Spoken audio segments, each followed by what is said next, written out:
ನಮಸ್ಕಾರ. ಕೆಎಸ್ಎನ್ ಜಿಲ್ಲಾ ವಾರ್ತೆಗಳಿಗೆ ಸ್ವಾಗತ. ಮೊದಲಿಗೆ ಮುಖ್ಯಾಂಶಗಳು. ಕಾಸರಗೋಡು ಜಿಲ್ಲೆಯಲ್ಲಿ ವಿಧಾನಸಭಾ ಚುನಾವಣೆಗೆ ಎಡರಂಗ ಪಕ್ಷದ ಅಭ್ಯರ್ಥಿಗಳ ಘೋಷಣೆ. ಮಂಜೇಶ್ವರದಲ್ಲಿ ಕೆಆರ್ ಜಯಾನಂದ ಅವರನ್ನು ಕಣಕ್ಕಿಳಿಸಿದ ಸಿಪಿಎಂ. ಮಂಜೇಶ್ವರದ ಸಿಪಿಎಂ ಅಭ್ಯರ್ಥಿಯ ಆಯ್ಕೆಯಲ್ಲಿ ಡಿವೈಎಫ್ಐಯಿಂದ ತೀವ್ರ ವಿರೋಧ. ಶಾನವಾಸ್ ಪಾದೂರು ಅವರನ್ನು ಕಣಕ್ಕಿಳಿಸಬೇಕೆಂದು ಆಗ್ರಹಿಸಿ ಸಿಪಿಎಂ ಜಿಲ್ಲಾ ಸಮಿತಿಗೆ ಮನವಿ. ತ್ರಿಕರಿಪುರದ ಸ್ಥಾನದ ಕುರಿತು ಯುಡಿಎಫ್ನೊಳಗೆ ವಿವಾದ ಮುಕ್ತಾಯವಾಗಿದೆ. ಕಾಂಗ್ರೆಸ್ ಸ್ವತಃ ಇಲ್ಲಿ ಸ್ಪರ್ಧಿಸಲಿದೆ. ಡಿಸಿಸಿ ಅಧ್ಯಕ್ಷ ಪಿಕೆ ಫೈಸಲ್ ಹೇಳಿಕೆ. ವಿಧಾನಸಭಾ ಚುನಾವಣೆಗೆ ಮುಂಜಾಗ್ರತಾ ಭದ್ರತೆಗಾಗಿ ಕೇಂದ್ರ ಸೇನೆ ಜಿಲ್ಲೆಗೆ ಆಗಮನ. ಜೈಪುರದಿಂದ ಆಗಮಿಸಿದ 2 ಕಂಪನಿಗಳಿಗೆ ಪುಲ್ಲೂರಿನಲ್ಲಿ ಆದರದ ಸ್ವಾಗತ. ಮುನಿಯೂರು ಮುನಿಪುರ ಶ್ರೀ ಗೋಪಾಲಕೃಷ್ಣ ದೇವಸ್ಥಾನದ ನವೀಕರಣ ಪುನಃ ಪ್ರತಿಷ್ಠಾ ಅಷ್ಟಬಂಧ ಬ್ರಹ್ಮಕಲಶೋತ್ಸವ ಸಂಪನ್ನ. ಸಾವಿರಾರು ಭಕ್ತರ ಸಮ್ಮುಖದಲ್ಲಿ ನಡೆಯಿತು 1008 ಬ್ರಹ್ಮಕಲಶಾಭಿಷೇಕ. ವಾರ್ತೆಗಳು ವಿವರವಾಗಿ. ಕಾಸರಗೋಡು ಜಿಲ್ಲೆಯಲ್ಲಿ ಎಡರಂಗ ಪಕ್ಷವು ತನ್ನ ಅಭ್ಯರ್ಥಿಗಳನ್ನು ಘೋಷಿಸಿದೆ. ಮಂಜೇಶ್ವರದಲ್ಲಿ ಕೆಆರ್ ಜಯಾನಂದ ಸ್ಪರ್ಧಿಸಲಿದ್ದಾರೆ. ಕಳೆದ ದಿನ ನಡೆದ ಜಿಲ್ಲಾ ಸಮಿತಿ ಸಭೆಯಲ್ಲಿ ಈ ನಿರ್ಧಾರ ತೆಗೆದುಕೊಳ್ಳಲಾಗಿದೆ. ಉದುಮದಲ್ಲಿ ಮತ್ತೆ ಶಾಸಕ ಸಿಎಚ್ ಕುಂಜಂಬು ಸ್ಪರ್ಧಿಸಲಿದ್ದಾರೆ. ತ್ರಿಕರಿಪುರದಲ್ಲಿ ವಿಪಿಬಿ ಮುಸ್ತಫಾ ಅಭ್ಯರ್ಥಿಯಾಗಲಿದ್ದಾರೆ. ಕಾಂಜಂಗಾಡಿನಲ್ಲಿ ಸಿಪಿಐ ಮಾಜಿ ಜಿಲ್ಲಾಧ್ಯಕ್ಷ ಗೋವಿಂದನ್ ಪಳ್ಳಿ ಕಪಿಲ್ ಸ್ಪರ್ಧಿಸಲಿದ್ದಾರೆ. ಮಂಜೇಶ್ವರ ವಿಧಾನಸಭಾ ಕ್ಷೇತ್ರದಲ್ಲಿ ಸಿಪಿಎಂ ಜಿಲ್ಲಾ ಕಾರ್ಯದರ್ಶಿ ಸದಸ್ಯ ಕೆಆರ್ ಜಯಾನಂದ ಎಲ್ಡಿಎಫ್ ಅಭ್ಯರ್ಥಿಯಾಗಿ ಸ್ಪರ್ಧಿಸಲಿದ್ದಾರೆ. ಸಿಪಿಎಂ ಕಾಸರಗೋಡು ಜಿಲ್ಲಾ ಸಮಿತಿ ಕಚೇರಿಯಲ್ಲಿ ನಡೆದ ಸಭೆಯಲ್ಲಿ ಈ ನಿರ್ಧಾರ ತೆಗೆದುಕೊಳ್ಳಲಾಗಿದೆ. ಮಂಜೇಶ್ವರದ ಪರಿಸ್ಥಿತಿಯನ್ನು ಚರ್ಚಿಸಲು ರಾಜ್ಯ ಸಮಿತಿಯು ಜಿಲ್ಲಾ ಸಮಿತಿಯನ್ನು ನೇಮಿಸಿತ್ತು. ಈ ಹಿಂದೆ ಎಡರಂಗದಿಂದ ಸ್ವತಂತ್ರ ಅಭ್ಯರ್ಥಿಯಾಗಿ ಶಾನವಾಸ್ ಪಾದೂರು ಕಣಕ್ಕಿಳಿಸುವ ನಿರ್ಧಾರ ಮಾಡಲಾಗಿತ್ತು. ಆದರೆ ಶಾನವಾಸ್ ಸ್ಪರ್ಧಿಸಿದರೆ ಯುಡಿಎಫ್ ಮತಗಳನ್ನು ಸೆರೆ ಹಿಡಿಯುವ ಮೂಲಕ ಅದು ಬಿಜೆಪಿಯ ಗೆಲುವಿಗೆ ದಾರಿ ಮಾಡಿಕೊಡುತ್ತದೆ. ಈ ಹಿನ್ನೆಲೆಯಲ್ಲಿ ಸಿಪಿಎಂ ನಾಯಕತ್ವದ ಮೌಲ್ಯಮಾಪನದ ಆಧಾರದ ಮೇಲೆ ಜಯಾನಂದ ಅವರನ್ನು ಕಣಕ್ಕಿಳಿಸುವ ನಿರ್ಧಾರ ತೆಗೆದುಕೊಳ್ಳಲಾಗಿತ್ತು. ಭಾಷಾ ಅಲ್ಪಸಂಖ್ಯಾತ ಪ್ರದೇಶವಾಗಿರುವ ಮಂಜೇಶ್ವರ ವಿಧಾನಸಭಾ ಕ್ಷೇತ್ರದಲ್ಲಿ ಅತ್ಯಂತ ಪ್ರಭಾವಶಾಲಿಯಾಗಿರುವ ಕೆಆರ್ ಜಯಾನಂದ ತುಳು ಅಕಾಡೆಮಿಯ ಅಧ್ಯಕ್ಷರಾಗಿದ್ದಾರೆ. ಬಿಜೆಪಿಯ ಎ ವರ್ಗದ ಕ್ಷೇತ್ರವಾದ ಮಂಜೇಶ್ವರದಲ್ಲಿ ಈ ಬಾರಿಯೂ ಪ್ರಬಲ ತ್ರಿಕೋನ ಸ್ಪರ್ಧೆ ನಡೆಯಲಿದೆ. 2006ರಲ್ಲಿ ಮಂಜೇಶ್ವರದಲ್ಲಿ ಸಿಪಿಎಂ ಅಭ್ಯರ್ಥಿ ಗೆದ್ದ ಇತಿಹಾಸವೂ ಇದೆ. ಉದುಮ ಹಾಗೂ ತ್ರಿಕರಿಪುರ ಕ್ಷೇತ್ರಗಳಲ್ಲಿ ರಾಜ್ಯ ಸಮಿತಿಯ ನಿರ್ಧಾರವನ್ನು ಜಿಲ್ಲಾ ಸಮಿತಿ ಒಪ್ಪಿಕೊಂಡಿದೆ. ಉದುಮದಲ್ಲಿ ಶಾಸಕ ಸಿಎಚ್ ಕುಂಜಂಬು ಮತ್ತೊಮ್ಮೆ ಸ್ಪರ್ಧಿಸಲಿದ್ದಾರೆ. ತ್ರಿಕರಿಪುರದಲ್ಲಿ ವಿಪಿಪಿ ಮುಸ್ತಫಾ ಅಭ್ಯರ್ಥಿಯಾಗಲಿದ್ದಾರೆ. ಕಾಂಜಂಗಾಡಿನಲ್ಲಿ ಸಿಪಿಐ ಮಾಜಿ ಜಿಲ್ಲಾಧ್ಯಕ್ಷ ಗೋವಿಂದನ್ ಪಳ್ಳಿ ಕಪಿಲ್ ಅಭ್ಯರ್ಥಿಯಾಗಲಿದ್ದಾರೆ. ಕಾಸರಗೋಡಿನಲ್ಲಿ ಐಎನ್ಎಲ್ಗೆ ಈ ಬಾರಿಯೂ ಅವಕಾಶ ನೀಡಲಾಗುವುದು. News bureau, Kasaragod. ಮಂಜೇಶ್ವರ ವಿಧಾನಸಭಾ ಕ್ಷೇತ್ರದ ಸಿಪಿಎಂ ಅಭ್ಯರ್ಥಿಯ ಆಯ್ಕೆಯಲ್ಲಿ ಡಿವೈಎಫ್ಐ ತೀವ್ರವಾಗಿ ವಿರೋಧಿಸಿದೆ. ಶಾನವಾಸ್ ಪಾದೂರು ಅವರನ್ನು ಕಣಕ್ಕೆ ಇಳಿಸಬೇಕೆಂದು ಆಗ್ರಹಿಸಿ ಸಿಪಿಎಂ ಜಿಲ್ಲಾ ಸಮಿತಿಗೆ ಡಿವೈಎಫ್ಐ ಮನವಿ ಸಲ್ಲಿಸಿದೆ. ಕುಂಬಳೆ ಹಾಗೂ ಬಾಯಾರು ಸಮಿತಿಯಿಂದ ಮನವಿ ಪತ್ರ ಸಲ್ಲಿಸಲಾಯಿತು. ಮಂಜೇಶ್ವರ ವಿಧಾನಸಭಾ ಕ್ಷೇತ್ರದ ಸಿಪಿಎಂ ಅಭ್ಯರ್ಥಿಯ ಆಯ್ಕೆಗೆ ಸಂಬಂಧಿಸಿ ಡಿವೈಎಫ್ಐ ತೀವ್ರ ವಿರೋಧ ವ್ಯಕ್ತಪಡಿಸಿದೆ. ಶಾನವಾಸ್ ಪಾದೂರು ಅವರನ್ನು ಕಣಕ್ಕಿಳಿಸುವಂತೆ ಒತ್ತಾಯಿಸಿ ಸಿಪಿಎಂ ಜಿಲ್ಲಾ ಸಮಿತಿಗೆ ಕುಂಬಳೆ ಹಾಗೂ ಬಾಯಾರು ಸಮಿತಿಗಳು ಪತ್ರ ಸಲ್ಲಿಸಿದೆ. ಯುಡಿಎಫ್ ಅನ್ನು ಬೆಂಬಲಿಸುವ ಪಕ್ಷದ ನಿಲುವು ಸರಿಯಲ್ಲ ಎಂದು ಸಾಮಾಜಿಕ ಮಾಧ್ಯಮಗಳಲ್ಲಿ ಶಾನವಾಸ್ ಪಾದೂರು ಪರ ವ್ಯಾಪಕ ಪ್ರಚಾರ ನಡೆಯುತ್ತಿದೆ. ಕಳೆದ ದಿನ ನಡೆದ ಜಿಲ್ಲಾ ಸಮಿತಿ ಸಭೆಯಲ್ಲಿ ಕೆಆರ್ ಜಯಾನಂದ ಅವರನ್ನು ಕ್ಷೇತ್ರದಲ್ಲಿ ಅಭ್ಯರ್ಥಿಯಾಗಿ ಆಯ್ಕೆ ಮಾಡಲಾಯಿತು. ಇದೇ ಬೇಡಿಕೆಯನ್ನು ಮುಂದಿಟ್ಟುಕೊಂಡು ಇನ್ನಷ್ಟು ಡಿವೈಎಫ್ಐ ಸಮಿತಿಗಳು ಪತ್ರ ಬರೆಯುವ ಸೂಚನೆಗಳು ಕಂಡುಬರುತ್ತಿದೆ. News bureau, Kasaragod. ತ್ರಿಕರಿಪುರ ಸ್ಥಾನದ ಕುರಿತು ಯುಡಿಎಫ್ನಲ್ಲಿ ವಿವಾದ ಅಂತ್ಯಗೊಳ್ಳುತ್ತಿದೆ. ಕಾಂಗ್ರೆಸ್ ಸ್ವತಃ ಇಲ್ಲಿ ಸ್ಪರ್ಧಿಸಲಿದೆ ಎಂದು ಡಿಸಿಸಿ ಅಧ್ಯಕ್ಷ ಪಿಕೆ ಫೈಸಲ್ ಹೇಳಿದರು. ಮಂಜೇಶ್ವರದಲ್ಲಿ ಯುಡಿಎಫ್ಗೆ ಬಹುಮತ ಹೆಚ್ಚಾಗಲಿದೆ ಎಂದು ಪಿಕೆ ಫೈಸಲ್ ಕೆಎಸ್ಎನ್ ನ್ಯೂಸ್ಗೆ ತಿಳಿಸಿದರು. കാസർഗോഡ് ജില്ലയിൽ കരുത്തുറ്റ പോരാട്ടം നടക്കുന്ന മണ്ഡലങ്ങളിൽ പ്രധാനപ്പെട്ട മണ്ഡലമാണ് തൃക്കരിപ്പൂർ നിയോജക മണ്ഡലം. ഈ മണ്ഡലത്തിൽ LDFും അതേപോലെ തന്നെ UDFും നേർക്കുനേരാണ് പോരാട്ടം നടക്കാറുള്ളത്. ഇത്തവണ കേരള കോൺഗ്രസ് ജോസഫ് വിഭാഗം തങ്ങളുടെ സ്ഥാനാർത്ഥിയെ സ്വയം ഈ ഒരു മണ്ഡലത്തിൽ പ്രഖ്യാപിച്ചിട്ടുണ്ട്. അതിനെ തുടർന്ന് വലിയ ഒരു ചർച്ചയും അതേപോലെ തന്നെ വിവാദവും അവിടെയുണ്ടായി. ഈ ഒരു വിഷയത്തിൽ രാജ്മോഹൻ ഉണ്ണിത്താൻ MP നേരിട്ട് ഇടപെട്ട് ഈ ഒരു സീറ്റ് UDFിലേക്ക് തന്നെ തിരിച്ചു പിടിക്കുന്ന ഒരു അവസ്ഥയുമുണ്ടായി. ഈ വിഷയത്തിനെക്കുറിച്ച് സംസാരിക്കുന്നതിനായി DCC പ്രസിഡന്റ് PK ഫൈസൽ തന്നെ നമ്മോടൊപ്പം ചേരുന്നുണ്ട്. എന്താണ് ഈ തൃക്കരിപ്പൂരിൽ എന്താണ് സംഭവിച്ചത്? തൃക്കരിപ്പൂർ നിയോജകമണ്ഡലത്തിൻ്റെ രാഷ്ട്രീയ പശ്ചാത്തലം എന്ന് പറയുന്നത് അവിടെ 8 പഞ്ചായത്തിനകത്ത് ഒരു മുനിസിപ്പാലിറ്റിക്കകത്തും കോൺഗ്രസിനെ സംബന്ധിച്ചിടത്തോളം കോൺഗ്രസിന് വ്യക്തമായ സംഘടനാ സംവിധാനം ഉള്ള ഒരു മണ്ഡലമാണ്. മുസ്ലിം ലീഗിന് വ്യക്തമായ സംഘടനാ സംവിധാനമുള്ള മണ്ഡലമാണ്. സ്വാഭാവികമായും കഴിഞ്ഞ തെരഞ്ഞെടുപ്പിൽ കേരള കോൺഗ്രസ് ജയക്കായിരുന്നു ആ സീറ്റ് വിട്ടുകൊടുത്തത്. പക്ഷേ ഈ തെരഞ്ഞെടുപ്പിൽ പ്രത്യേകിച്ച് കേരളത്തിലെ ഇന്നത്തെ പ്രത്യേക രാഷ്ട്രീയ കാലാവസ്ഥയിൽ തൃക്കരിപ്പൂർ നിയോജകമണ്ഡലം എന്ത് വില കൊടുത്തും UDF വിജയിക്കണമെന്നുള്ള വലിയ തീവ്ര പ്രവർത്തനങ്ങളിലാണ് UDFൻ്റെ പ്രവർത്തകന്മാരുള്ളത്. അതുകൊണ്ട് തന്നെയാണ് കോൺഗ്രസിനെ സംബന്ധിച്ചിടത്തോളം കോൺഗ്രസിൻ്റെ മണ്ഡലം കമ്മിറ്റികളായാലും കോൺഗ്രസിൻ്റെ ബ്ലോക്ക് കമ്മിറ്റികളായാലും മറ്റു പല നേതാക്കന്മാരും ഈ തെരഞ്ഞെടുപ്പിൽ ആ സീറ്റ് കോൺഗ്രസ് തന്നെ തിരിച്ചെടുക്കണമെന്നൊരാവശ്യം ഉണ്ടാകുകയും അത് ബന്ധപ്പെട്ട KPC പ്രസിഡന്റിനോടും അതുപോലെ തന്നെ ബന്ധപ്പെട്ട എല്ലാ നേതാക്കളോടും MP ഉൾപ്പെടെയുള്ള പ്രതിപക്ഷ നേതാവ് ഉൾപ്പെടെയുള്ള കേരളത്തിലെ മുൻ പ്രതിപക്ഷ നേതാവ് ഉൾപ്പെടെയുള്ള AICCയുടെ സംഘടനാ ചുമതല general secretary Shri KC Venugopalji ഉൾപ്പെടെയുള്ള എല്ലാ നേതാക്കളോടും കേരളത്തിൻ്റെ ചുമതല വഹിക്കുന്ന സംഘടനാ ചുമതല ജനറൽ സെക്രട്ടറി ദീപാദാസ് മുൻഷിജി ഉൾപ്പെടെ എല്ലാ നേതാക്കളോടും നമ്മളത് ആവശ്യപ്പെടുകയും അവർ ഒരനുകൂലമായ ഒരു തീരുമാനം ഉണ്ടാക്കുന്നതിന് വേണ്ടിയുള്ള പ്രവർത്തനങ്ങളുമായി ഇപ്പോൾ മുമ്പോട്ട് പോയിട്ടുണ്ട്. UDF എന്തായാലും കോൺഗ്രസ്സിന് ആ സീറ്റ് തിരികെ ലഭിക്കുമെന്നാണ് നമ്മളുടെ പ്രതീക്ഷ. അങ്ങനെ വന്നു കഴിഞ്ഞാൽ തൃക്കരിപ്പൂർ നിയോജകമണ്ഡലത്തിനകത്ത് നല്ല പോരാട്ടം ശക്തമാവും. UDF തെരഞ്ഞെടുപ്പ് രംഗവുമായി ബന്ധപ്പെട്ടുകൊണ്ട് വലിയ പോരാട്ടം നടത്തിക്കൊണ്ട് വിജയത്തോടുകൂടി മുമ്പോട്ട് പോകുന്ന ഒരു അന്തരീക്ഷമാണ് ഇപ്പോൾ അവിടെ നിലനിൽക്കുന്നത്. മറ്റൊരു മണ്ഡലമാണ് ഉദുമ നിയോജക മണ്ഡലം. ഈ ഒരു മണ്ഡലത്തിൽ CPM അവരുടെ പ്രബലനായ CH കുഞ്ഞമ്പുവിനെ തന്നെ സ്ഥാനാർത്ഥിയായി പ്രഖ്യാപിച്ചിരിക്കുകയാണ്. അപ്പോൾ UDFനെ സംബന്ധിച്ച് ഈ മണ്ഡലത്തിലെ ഒരു അവസ്ഥ എങ്ങനെയായിരിക്കും? UDFനെ സംബന്ധിച്ചിടത്തോളം ഉദുമ എന്ന് പറയുന്നത് ഒരു കാലഘട്ടത്തിൽ UDF ജയിച്ച മണ്ഡലമാണ്. സ്വാഭാവികമായും ഈ തെരഞ്ഞെടുപ്പിൽ ഉദുമയിൽ ബൂത്ത് തലം തൊട്ടും പഞ്ചായത്ത് തലത്തും തൊട്ടും UDFൻ്റെ ചിട്ടയായ ഒരു പ്രവർത്തനം തെരഞ്ഞെടുപ്പിന് മുമ്പ് തന്നെ ആരംഭിച്ചു കഴിഞ്ഞു. എന്ത് വില കൊടുത്തും ഈ തെരഞ്ഞെടുപ്പിൽ UDFൻ്റെ സ്ഥാനാർത്ഥിയെ വിജയിപ്പിക്കണമെന്നുള്ള ഉത്തമ ബോധ്യത്തോടു കൂടിയാണ് അവിടെയുള്ള നേതാക്കന്മാരും പ്രവർത്തകന്മാരും. വരാൻ പോകുന്ന നിയമസഭാ തെരഞ്ഞെടുപ്പിൽ ഈ സീറ്റ് എന്ത് വില കൊടുത്തും തിരിച്ചു പിടിക്കണമെന്നുള്ള വലിയ പ്രവർത്തനങ്ങളുമായി അവിടെ മുമ്പോട്ട് പോകുന്നു. കഴിഞ്ഞ തദ്ദേശ സ്വയംഭരണ തെരഞ്ഞെടുപ്പുകളിലും പല പഞ്ചായത്തുകളിലും UDFന് അനുകൂലമായ രാഷ്ട്രീയ വിജയം അവിടെ ഉണ്ടായിട്ടുണ്ട്.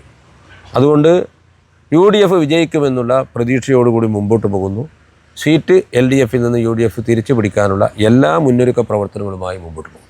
മറ്റൊരു മണ്ഡലമാണ് മഞ്ചേശ്വരം നിയോജക മണ്ഡലം. ഇവിടെ LDFും അതേപോലെ തന്നെ UDFും സ്ഥാനാർത്ഥികൾ ഏറെക്കുറെ ധാരണയായിട്ടുണ്ട്. എങ്കിലും UDFൻ്റെ ഒരു പ്രതീക്ഷ എങ്ങനെയാണ്? UDF നമ്മളെ സംബന്ധിച്ചിടത്തോളം വലിയ വോട്ടിന് വ്യത്യാസത്തിൽ ജയിക്കും. എന്തുകൊണ്ട്? മഞ്ചേശ്വരം UDFനെ സംബന്ധിച്ചിടത്തോളം ഒരു സമ്പൂർണ്ണ ആധിപത്യമാണ്. കഴിഞ്ഞ തദ്ദേശ സ്വയംഭരണ തെരഞ്ഞെടുപ്പിൽ 8 പഞ്ചായത്തിൽ 8ഉം UDF, 4 ജില്ലാ പഞ്ചായത്ത് ഡിവിഷനുകൾ UDFൻ്റെ ജനപ്രതിനിധികൾ, ബ്ലോക്ക് പഞ്ചായത്ത് UDF. അതിലേറ്റവും മിന്നുന്ന വിജയം എന്ന് പറയുന്നത് BJP വിജയിച്ച പുത്തിക ജില്ലാ പഞ്ചായത്ത് ഡിവിഷൻ UDF 3ാം സ്ഥാനത്തുണ്ടായ സ്ഥലത്ത് നിന്നാണ് 1ാം സ്ഥാനത്തെത്തി DCC ജനറൽ സെക്രട്ടറി സോമശേഖര വിജയിക്കുന്നത്. അവിടെ 20,000-ൽ പരം വോട്ടിൻ്റെ ഭൂരിപക്ഷം നിലവിലുണ്ട്. അപ്പോൾ വലിയ വോട്ടിൻ്റെ വ്യത്യാസത്തിൽ UDF അവിടെ വിജയിക്കും, ഒരു തർക്കമില്ല. LDFൻ്റെയും അതുപോലെ തന്നെ BJPയുടെ ഏത് സ്ഥാനാർത്ഥിയാലും വലിയ വോട്ടിൻ്റെ വ്യത്യാസത്തിൽ വിജയിക്കും. ഇപ്പോൾ ഏറെക്കുറെ തെരഞ്ഞെടുപ്പ് അടുത്ത് വരികയാണ്. നിങ്ങളുടെ പ്രവർത്തനങ്ങൾ എങ്ങനെയാണ് ഇപ്പോൾ? ജില്ലക്കകത്ത് UDFൻ്റെ പ്രവർത്തനങ്ങൾ, അത് കോൺഗ്രസിനെ സംബന്ധിച്ചിടത്തോളം കോൺഗ്രസിൻ്റെ പ്രവർത്തനങ്ങൾ തെരഞ്ഞെടുപ്പുമായി ബന്ധപ്പെട്ടുള്ള ഈ 5 നിയോജക മണ്ഡലത്തിനകത്തും വളരെ നന്നായി തെരഞ്ഞെടുപ്പിൻ്റെ പ്രവർത്തനങ്ങളുമായി മുന്നൊരുക്ക പ്രവർത്തനങ്ങളുമായി മുമ്പോട്ട് പോകും.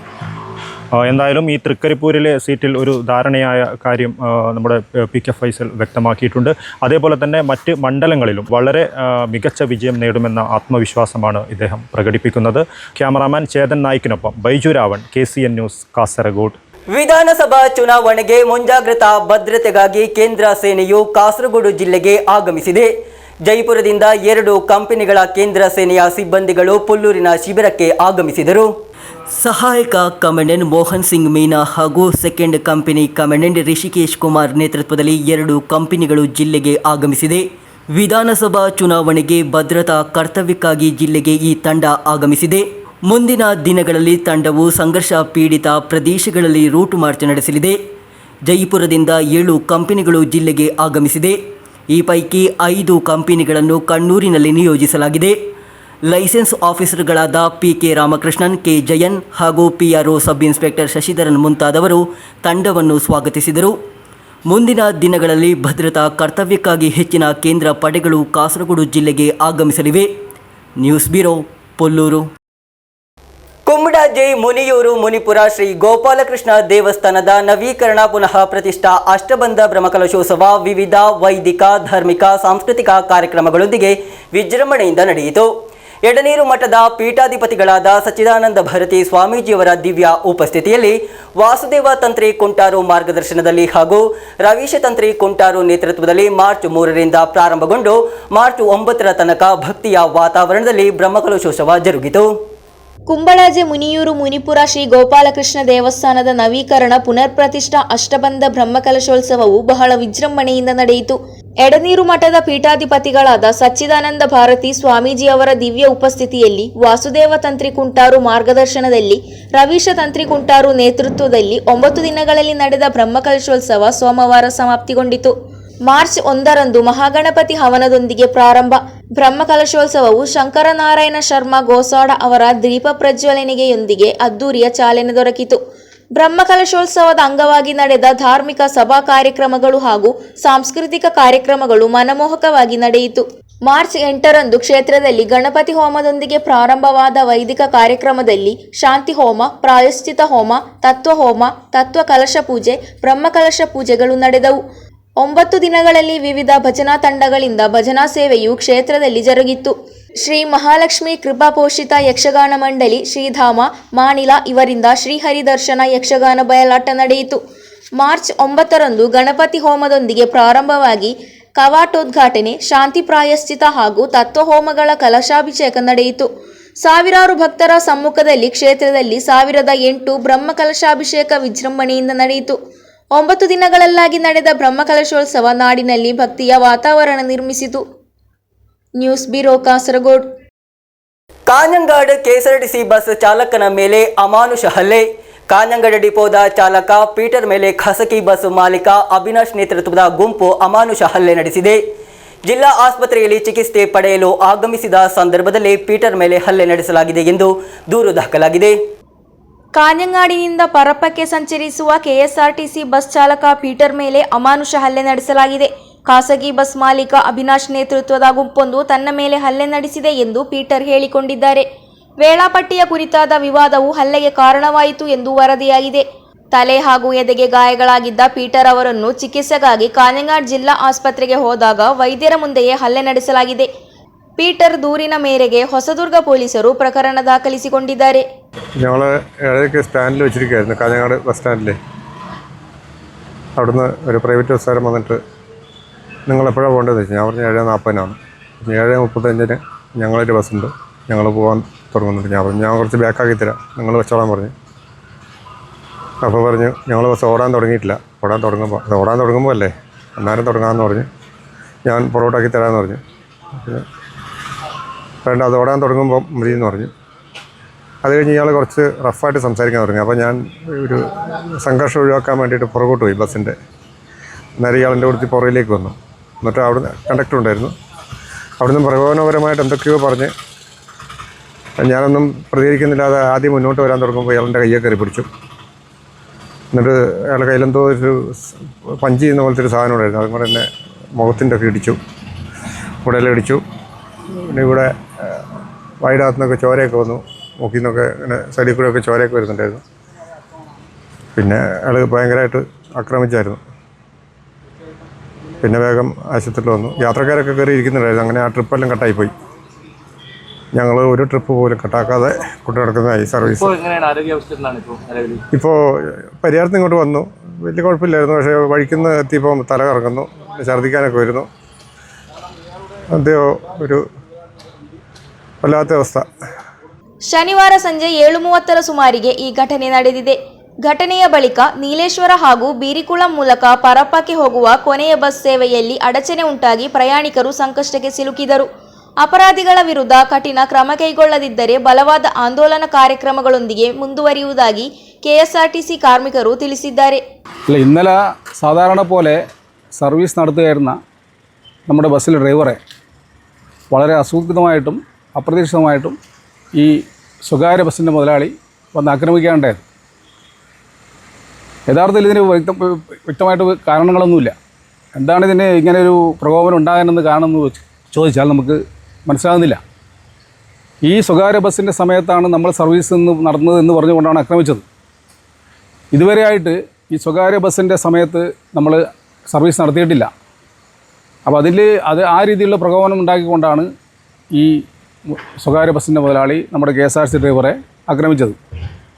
ಗಂಭೀರ ಸ್ಥಿತಿಯಲ್ಲಿದ್ದ ಪೀಟರ್ ಬಳಿಕ ಪರಿಯಾರಂ ವೈದ್ಯಕೀಯ ಕಾಲೇಜಿನಲ್ಲಿ ಚಿಕಿತ್ಸೆ ಪಡೆದರು. ಜಿಲ್ಲಾ ಆಸ್ಪತ್ರೆಗೆ ಆಗಮಿಸಿ ಹಲ್ಲೆ ನಡೆಸಿದ ಹಿನ್ನೆಲೆಯಲ್ಲಿ ವೈದ್ಯರು ನೀಡಿದ ದೂರಿನ ಆಧಾರದ ಮೇಲೆ ಬಸ್ ಮಾಲೀಕರ ವಿರುದ್ಧ ಹೊಸದುರ್ಗ ಪೊಲೀಸರು ಪ್ರಕರಣ ದಾಖಲಿಸಿಕೊಂಡಿದ್ದಾರೆ. News bureau Kanhangad. ಸತ್ಯಸಾಯಿ ಬಾಬಾ ಜನ್ಮ ಶತಮಾನೋತ್ಸವದ ಅಂಗವಾಗಿ ದೇಶದಾದ್ಯಂತ ಸಂಚರಿಸುತ್ತಿರುವ ಶ್ರೀ ಸತ್ಯಸಾಯಿ ಪ್ರೇಮ ವಾಹಿನಿ ರಥಯಾತ್ರೆಯು 10ರಂದು ಕಾಸರಗೋಡು ತಲುಪಲಿದೆ.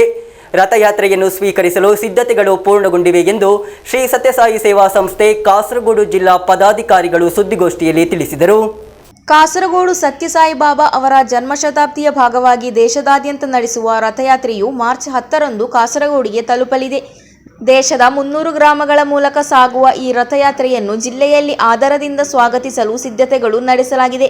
ಜಿಲ್ಲೆಯ ಕಾಟುಗುಕ್ಕೆ, ಪೆರ್ಲಾ, ಮಲ್ಲಿಕಾರ್ಜುನ, ಸಾಯಿ ಮಂದಿರ, ಸೀತಂಗೋಳಿ, ಶಿರಿಯ ಐಲಾ ಭಗವತಿ ದೇವಸ್ಥಾನ, ಕೊಂಡೆವು, ಜೋಡ್ಕಲ್, ಬಾಯರ್, ದೈಗೋಳಿ ಮುಂತಾದ ಸ್ಥಳಗಳಲ್ಲಿ ರಥಯಾತ್ರೆಗೆ ಸ್ವಾಗತ ಕೋರಲು ಅದ್ಧೂರಿಯ ಸಿದ್ಧತೆ ಮಾಡಲಾಗಿದೆ.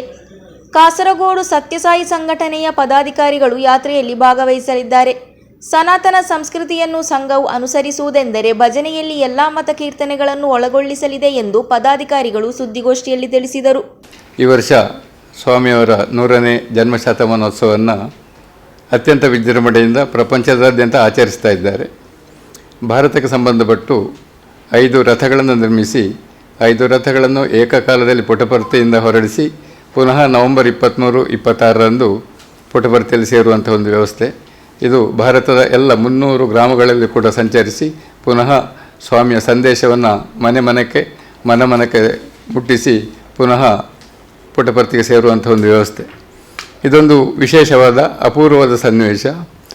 ಸ್ವಾಮಿಯ ಭೌತಿಕ ದೇಹ ನಾವು ಕೆಲವರು ಕಂಡಿದ್ದೀರಿ, ಕೆಲವರಿಗೆ ಕಾಣಲಿಕ್ಕಾಗಲಿಲ್ಲ. ಸ್ವಾಮಿ ಅಂತೂ ಹೆಚ್ಚಿನ ಕಡೆಗಳಿಗೆ ಪ್ರವಾಸ ಮಾಡಲಿಲ್ಲ. ಅದರೊಂದು ದ್ಯೋತಕವಾಗಿ ಈ ವರ್ಷ ಈ ಕಾರ್ಯಕ್ರಮವನ್ನು ಅಖಿಲ ಭಾರತದ ಸತ್ಯಸಾಯಿ ಸೇವಾ ಸಮಿತಿಯವರು ಸಂಸ್ಥೆಗಳು ಹಮ್ಮಿಕೊಂಡಿದ್ದಾರೆ. ಅದರ ಅಂಗವಾಗಿ ನಾಡಿದ್ದು 10ನೇ ತಾರೀಕು ಅಳಿಕೆಯಿಂದ ಕಾಟುಕುಕ್ಕೆ ಮಾರ್ಗವಾಗಿ ಕೇರಳ ಜಿಲ್ಲೆಗೆ, ಕಾಸರಗೋಡು ಜಿಲ್ಲೆಗೆ ಈ ರಥವು ಆಗಮಿಸಲಿರುತ್ತದೆ. ಇದನ್ನು ಅತ್ಯಂತ ವಿಜೃಂಭಣೆಯಿಂದ ಸ್ವಾಗತಿಸಿ ಮೆರವಣಿಗೆ ಮೂಲಕ ಊರುಗಳಲ್ಲಿ ಸಂಚರಿಸಿ ಪುನಃ ನಾವು ತಲಪಾಡಿಯಲ್ಲಿ ದಕ್ಷಿಣ ಕನ್ನಡ ಜಿಲ್ಲೆಗೆ ಹಸ್ತಾಂತರಿಸಿದ್ದೇವೆ. ಇದರೊಂದು ರೂಪುರೇಷೆಗಳನ್ನು ತಮ್ಮೊಡನೆಗೆ ಹಂಚಿಕೊಳ್ಳಿಕ್ಕೆ ಇಷ್ಟಪಡುತ್ತೇನೆ. ಮಹಾಲಿಂಗ ಭಟ್, ಕೃಷ್ಣ ಪ್ರಸಾದ್, ಶಿವರಾಮ್ ಶೆಟ್ಟಿ, ಲಲಿತ್ ಕುಮಾರ್, ಬಾಬು ಪಾಟಾಳಿ ಮುಂತಾದವರು ಸುದ್ದಿಗೋಷ್ಠಿಯಲ್ಲಿ ತಿಳಿಸಿದರು. News bureau Kasaragod. ಕಾಸರಗೋಡು ಜಿಲ್ಲೆಯಲ್ಲಿ ಮಾದಕ ವಸ್ತು ವಿರೋಧಿ ಬೇಟೆಯನ್ನು ಪೊಲೀಸರು ತೀವ್ರಗೊಳಿಸಿದ್ದಾರೆ. ಕುಂಬಳೆಯಲ್ಲಿ ಕಾರಿನಲ್ಲಿ ಕಳ್ಳಸಾಗಣೆ ಮಾಡಲಾಗುತ್ತಿದ್ದ 17,226 ನಿಷೇಧಿತ ತಂಬಾಕು ಉತ್ಪನ್ನಗಳ ಪ್ಯಾಕೆಟ್ಗಳೊಂದಿಗೆ ಓರ್ವ ವ್ಯಕ್ತಿಯನ್ನು ಬಂಧಿಸಲಾಗಿದೆ.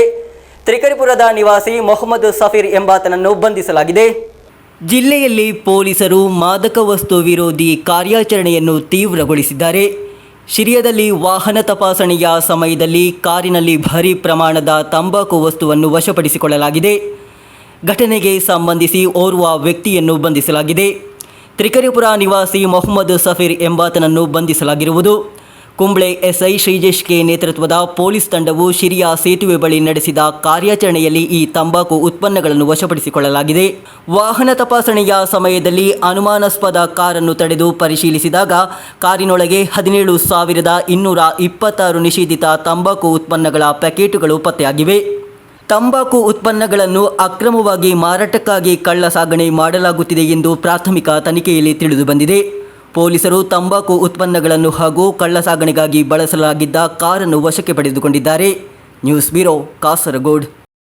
Kerala state service pensions unit ನೇತೃತ್ವದಲ್ಲಿ ರಾಷ್ಟ್ರೀಯ ಮಹಿಳಾ ದಿನವನ್ನು ಆಚರಿಸಲಾಯಿತು. ಕರ್ನಕಾಡ ಪೆನ್ಷನ್ ಭವನ್ನಲ್ಲಿ ನಡೆದ ಕಾರ್ಯಕ್ರಮವನ್ನು ನಗರಸಭೆಯ ಅಧ್ಯಕ್ಷೆ ಶಾಹಿನಾ ಸಲೀಂ ಉದ್ಘಾಟಿಸಿದರು. Kerala state service pension union Karandakkad pension ಭವನದಲ್ಲಿ ರಾಷ್ಟ್ರೀಯ ಮಹಿಳಾ ದಿನ ಆಚರಿಸಿತು. കാസർഗോഡ് നഗരസഭ അധ്യക്ഷೆ ഷാഹിന സലീം ഉദ്ഘാಟಿಸಿದರು. ഇത് വെറും ആഘോഷം മാത്രമല്ല, നമ്മുടെ സ്ത്രീകളുടെ അവകാശങ്ങളും അതുപോലെ തന്നെ സമത്വവും ബഹുമാനവും ഒക്കെ നമുക്ക് ലഭിക്കേണ്ട സാഹചര്യങ്ങളെക്കുറിച്ച് ബോധവൽക്കരണം, അതോടൊപ്പം തന്നെ നമുക്ക് കിട്ടേണ്ട നീതിപൂർണമായിട്ടുള്ള അവകാശങ്ങളെയൊക്കെ ഒരു കുടക്കീഴിൽ കൊണ്ടുവന്ന് സ്ത്രീകളുടെ നിലനിൽപ്പിന് വേണ്ടിയിട്ടുള്ള പോരാട്ടത്തിൻ്റെ ഒരു വലിയൊരു ദിനമാണ് ഇന്നത്തെ ദിനം.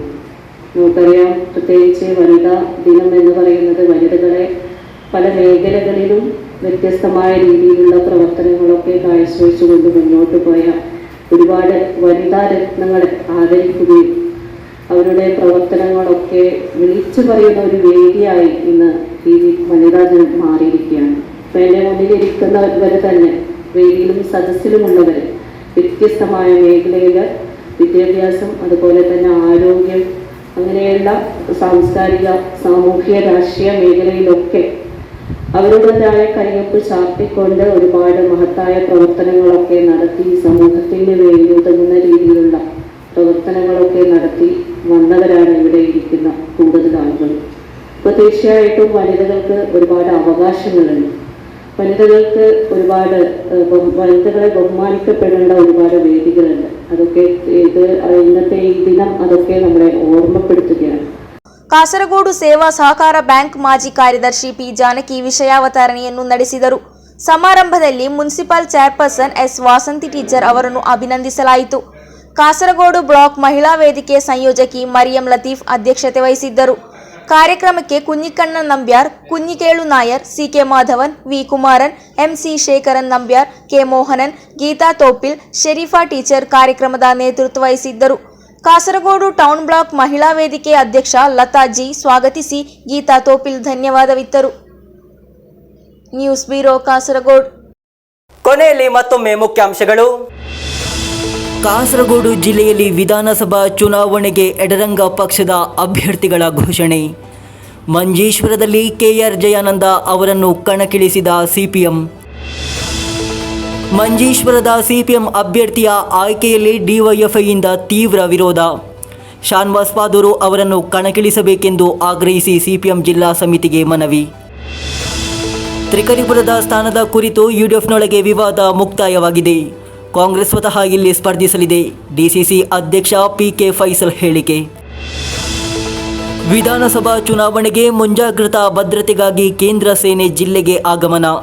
ಜೈಪುರದಿಂದ ಆಗಮಿಸಿದ 2 ಕಂಪನಿಗಳಿಗೆ ಪುಲ್ಲೂರಿನಲ್ಲಿ ಆದರದ ಸ್ವಾಗತ. ಮುನಿಯೂರು ಮುನಿಪುರ ಶ್ರೀ ಗೋಪಾಲಕೃಷ್ಣ ದೇವಸ್ಥಾನದ ನವೀಕರಣ ಪುನಃ ಪ್ರತಿಷ್ಠಾ ಅಷ್ಟಬಂಧ ಬ್ರಹ್ಮಕಲಶೋತ್ಸವ ಸಂಪನ್ನ. ಸಾವಿರಾರು ಭಕ್ತರ ಸಮ್ಮುಖದಲ್ಲಿ ನಡೆಯಿತು 1008 ಬ್ರಹ್ಮಕಲಶಾಭಿಷೇಕ. ಇಂದಿನ ವಾರ್ತಾ ಸಂಚಿಕೆ ಇಲ್ಲಿಗೆ ಮುಕ್ತಾಯವಾಯಿತು. ಮುಂದಿನ ವಾರ್ತಾ ಸಂಚಿಕೆಯೊಂದಿಗೆ ಮತ್ತೆ ಭೇಟಿಯಾಗೋಣ. ವಂದನೆಗಳು.